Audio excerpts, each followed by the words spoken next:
Mari kita sama-sama memberantas korupsi yang ada di negeri ini, terutama adalah di Komisi Pemilihan Umum. Skandal Pemilu Maluku Utara, Semaindo desak tangkap pimpinan KPU, Rp173 miliar disorot BPK. Skandal besar kembali mengguncang demokrasi Indonesia. Jakarta, Sentrum Mahasiswa Indonesia Halmahera Barat DKI Jakarta atau Semaindo menggelar aksi keras dan terbuka di depan kantor Dewan Kehormatan Penyelenggara Pemilu Republik Indonesia, DKPP RI, Selasa tanggal 20 Januari tahun 2026.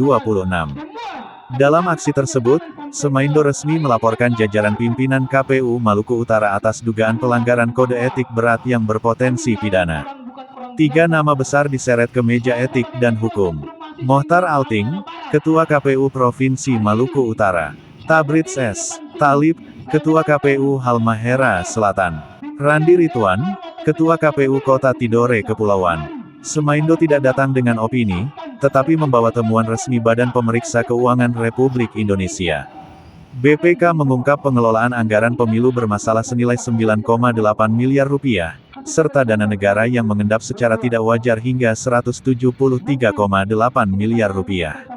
Ini bukan angka kecil, ini bukan kesalahan sepele, ini alarm darurat demokrasi. Ketua Semaindo Halmahera Barat DKI Jakarta, Sahrir Jamsin, dengan tegas menyatakan, ini bukan sekadar pelanggaran administratif.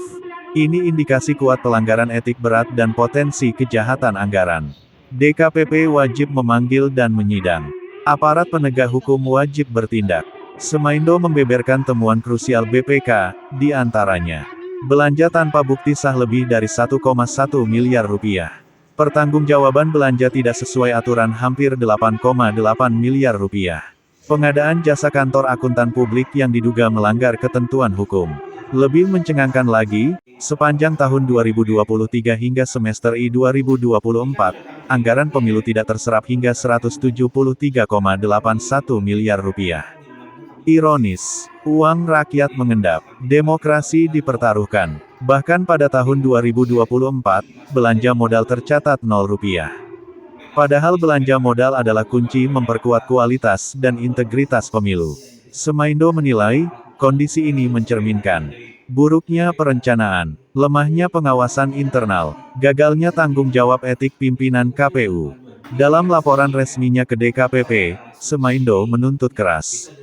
Segera panggil dan sidangkan Mohtar Alting, Tabrits S. Talib, dan Randi Ridwan. Jatuhkan sanksi terberat hingga pemberhentian tetap. Serahkan temuan BPK ke KPK, Kejaksaan, dan Kepolisian untuk proses pidana. Sahrir Jamsin menegaskan, jika DKPP ragu, publik berhak curiga. Hukum tidak boleh tunduk pada jabatan. Jika ada unsur pidana, tangkap dan adili. Semaindo menyatakan akan mengawal kasus ini sampai tuntas. Tidak hanya di DKPP, tetapi juga hingga penegakan hukum pidana. Demokrasi tidak boleh dikotori. Uang rakyat bukan untuk diselewengkan. Jika terbukti bersalah, tidak ada kompromi. Tangkap, adili, bersihkan penyelenggara pemilu dari praktik kotor, agar kebenaran tidak dibungkam.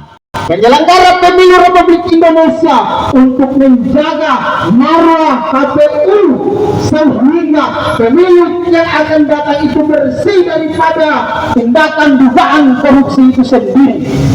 Hari ini kami datang di depan lembaga Dewan Kehormatan Penyelenggara Pemilu. Tentu kami meminta kepada DKPP untuk menyatakan sikap dan melaporkan Ketua KPU Provinsi Maluku Utara dan